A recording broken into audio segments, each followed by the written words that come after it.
1 Samuel chapter 21. David went to the town of Nob to see Ahimelech the priest. Ahimelech trembled when he saw him. "Why are you alone?" he asked. "Why is no one with you?" "The king has sent me on a private matter," David said. "He told me not to tell anyone why I am here. I have told my men where to meet me later. Now, what is there to eat? Give me 5 loaves of bread, or anything else you have." "We don't have any regular bread," the priest replied, "but there is the holy bread, which you can have if your young men have not slept with any women recently." "Don't worry," David replied. "I never allow my men to be with women when we are on a campaign. And since they stay clean even on ordinary trips, how much more on this one?" Since there was no other food available, the priest gave him the holy bread, the bread of the presence that was placed before the Lord in the tabernacle. It had just been replaced that day with fresh bread. Now Dog, the Edomite, Saul's chief herdsman, was there that day, having been detained before the Lord. David asked Ahimelech, "Do you have a spear or sword?" "The king's business was so urgent that I didn't even have time to grab a weapon." "I only have the sword of Goliath the Philistine, whom you killed in the valley of Elah." The priest replied, "It is wrapped in a cloth behind the ephod. Take that, if you want it, for there is nothing else here." "There is nothing like it," David replied. "Give it to me." So David escaped from Saul and went to King Achish of Gath. But the officers of Achish were unhappy about his being there.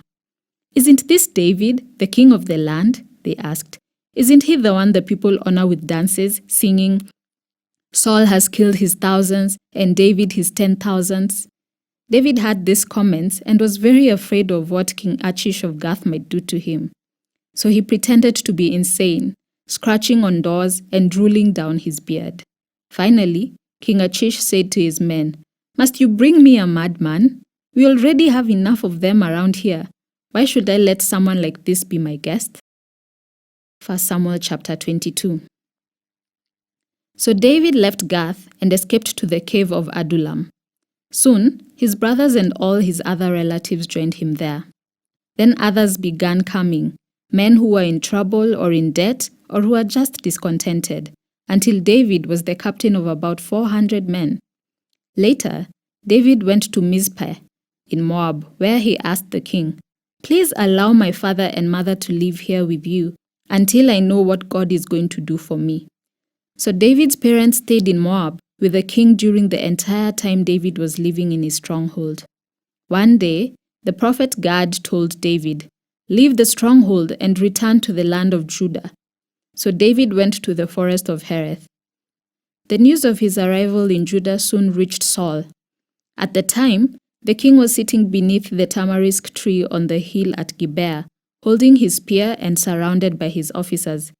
"Listen here, you men of Benjamin," Saul shouted to his officers when he heard the news. "Has that son of Jesse promised every one of you fields and vineyards? Has he promised to make you all generals and captains in his army? Is that why you have conspired against me? For not one of you told me when my own son made a solemn pact with the son of Jesse. You're not even sorry for me. Think of it, my own son, encouraging him to kill me, as he is trying to do this very day." Then Dog the Edomite, who was standing there with Saul's men, spoke up. "When I was at Nob," he said, "I saw the son of Jesse talking to the priest Ahimelech son of Ahitub. Ahimelech consulted the Lord for him. Then he gave him food and the sword of Goliath the Philistine." King Saul immediately sent for Ahimelech and all his family, who served as priests at Nob. When they arrived, Saul shouted at him, "Listen to me, you son of Ahitub." "What is it, my king?" Ahimelech asked. "Why have you and the son of Jesse conspired against me?" Saul demanded. "Why did you give him food and a sword? Why have you consulted God for him? Why have you encouraged him to kill me as he is trying to do this very day?" "But sir," Ahimelech replied, "is anyone among all your servants as faithful as David, your son-in-law? Why, he is the captain of your bodyguard and a highly honored member of your household.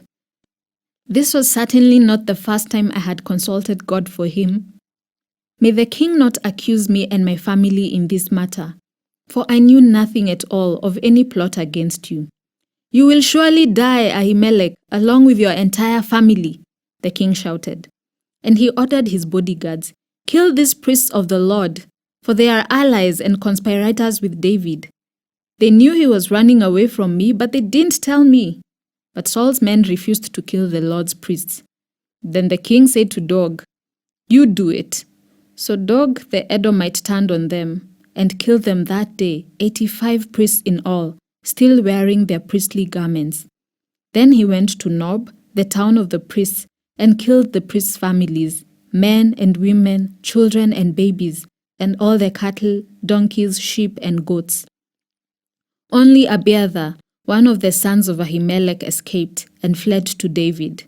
When he told David that Saul had killed the priest of the Lord, David exclaimed, I knew it! When I saw Dog the Edomite that day, I knew he was sure to tell Saul. Now I have caused the death of all your father's family. Stay here with me and don't be afraid. I will protect you with my own life, for the same person wants to kill us both.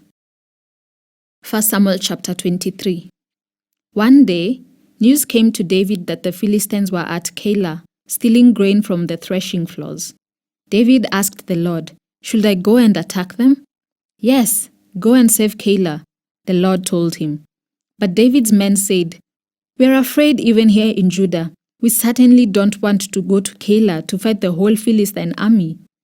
So David asked the Lord again, and again the Lord replied, go down to Keilah, for I will help you conquer the Philistines.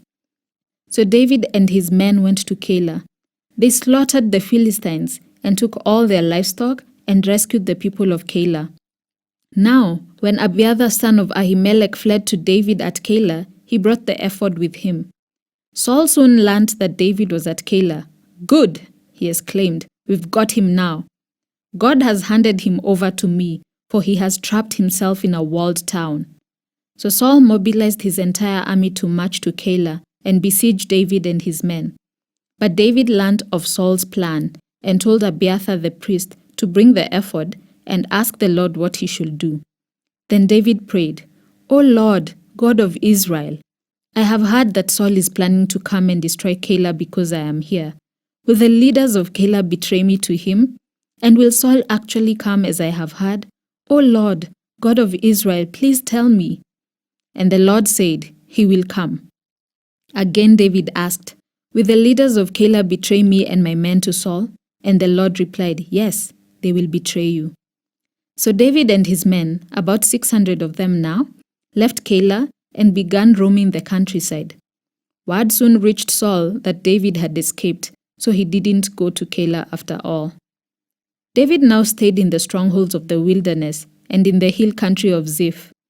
Saul hunted him day after day, but God didn't let Saul find him. One day near Horesh, David received the news that Saul was on the way to Ziph to search for him and kill him. Jonathan went to find David and encouraged him to stay strong in his faith in God. Don't be afraid. Jonathan reassured him, my father will never find you. You're going to be the king of Israel, and I will be next to you, as my father Saul is well aware. So the two of them renewed their solemn pact before the Lord. Then Jonathan returned home, while David stayed at Horesh. But now the men of Ziph went to Saul in Gibeah and betrayed David to him. We know where David is hiding, they said. He is in the strongholds of Horesh, on the hill of Hakilah, which is the southern part of Jeshimon. Come down whenever you're ready, O king, and we will catch him and hand him over to you. The Lord bless you, Saul said. At last, someone is concerned about me. Go and check again to be sure of where he is staying and who has seen him there, for I know that he is very crafty. Discover his hiding places and come back when you are sure. Then I'll go with you. And if he is in the area at all, I'll track him down, even if I have to search every hiding place in Judah. So the men of Ziph returned home ahead of Saul. Meanwhile, David and his men had moved into the wilderness of Maon, in the Arabah Valley, south of Jeshimon. When David heard that Saul and his men were searching for him, He went even farther into the wilderness to the great rock, and he remained there in the wilderness of Maon. But Saul kept after him in the wilderness. Saul and David were now on opposite sides of a mountain. Just as Saul and his men began to close in on David and his men, an urgent message reached Saul that the Philistines were raiding Israel again. So Saul quit chasing David and returned to fight the Philistines. Ever since that time, the place where David was camped has been called the Rock of Escape. David then went to live in the strongholds of En-gedi. 1 Samuel chapter 24. After Saul returned from fighting the Philistines, he was told that David had gone into the wilderness of En-gedi. So Saul chose 3,000 elite troops from all Israel and went to search for David and his men near the rocks of the wild goats. At the place where the road passes some sheepfolds, Saul went into a cave to relieve himself. But as it happened, David and his men were hiding farther back in that very cave. "Now's your opportunity," David's men whispered to him. "Today the Lord is telling you, I will certainly put your enemy into your power, to do with as you wish." So David crept forward and cut off a piece of the hem of Saul's robe. But then David's conscience began bothering him because he had cut Saul's robe. He said to his men, "The Lord forbid that I should do this to my lord the king. I shouldn't attack the Lord's anointed one, for the Lord himself has chosen him." So David restrained his men and did not let them kill Saul. After Saul had left the cave and gone on his way, David came out and shouted after him, "My lord the king!" And when Saul looked around, David bowed low before him. Then he shouted to Saul, "Why do you listen to the people who say I am trying to harm you? This very day, you can see with your own eyes it isn't true. For the Lord placed you at my mercy back there in the cave. Some of my men told me to kill you, but I spared you. For I said, I will never harm the king. He is the Lord's anointed one. Look, my father, at what I have in my hand. It is a piece of the hem of your robe. I cut it off, but I didn't kill you. This proves that I am not trying to harm you, and that I have not sinned against you, even though you have been hunting for me to kill me. May the Lord judge between us. Perhaps the Lord will punish you for what you're trying to do to me, but I will never harm you. As that old proverb says, from evil people come evil deeds. So you can be sure I will never harm you. Who is the king of Israel trying to catch anyway? Should he spend his time chasing one who is as worthless as a dead dog or a single flea? May the Lord therefore judge which of us is right and punish the guilty one. He is my advocate, and he will rescue me from your power." When David had finished speaking, Saul called back, "Is that really you, my son David?" Then he began to cry. And he said to David, "You are a better man than I am, for you have repaid me good for evil. Yes, you have been amazingly kind to me today. For when the Lord put me in a place where you could have killed me, you didn't do it. Who else would let his enemy get away when he had him in his power? May the Lord reward you well for the kindness you have shown me today. And now I realize that you are surely going to be king, and that the kingdom of Israel will flourish under your rule. Now swear to me by the Lord that when that happens, you will not kill my family and destroy my line of descendants." So David promised this to Saul with an oath. Then Saul went home, but David and his men went back to their stronghold.